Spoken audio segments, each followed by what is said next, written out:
Quem tem acompanhado as últimas edições do Mercado da Bola e do Boletim Wagner tem visto que eu sempre estou falando sobre o atacante do Estudiantes, Edwin Cetré.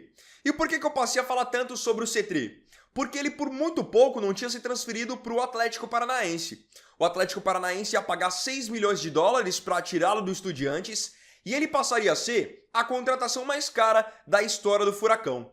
Só que nos momentos finais, para realmente selar o acordo, quando o C3 já estava até em Curitiba, a negociação caiu. E na época não houve muita explicação, apenas que existiu um desentendimento entre o Atlético Paranaense e o Estudiantes. Beleza, o C3 voltou normalmente para o Estudiantes.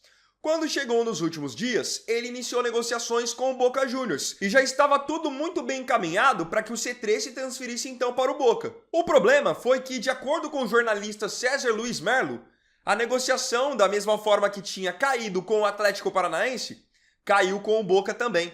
Isso porque o C3 não foi aprovado nos exames médicos do Boca Juniors. Com isso, a negociação não deu um passo adiante e ele voltará para o Estudiantes agora. Não se sabe ainda se a negociação com o Atlético Paranaense tinha caído pela questão dos exames também.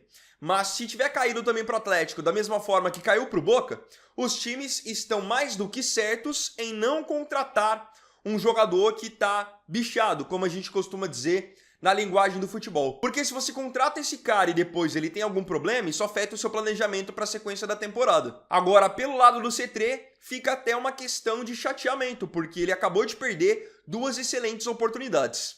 Se ele fosse para o Atlético Paranaense, poderia disputar uma Série A, teria uma visibilidade absurda aqui no futebol brasileiro, que é um futebol hoje muito visto no mundo todo, muito valorizado.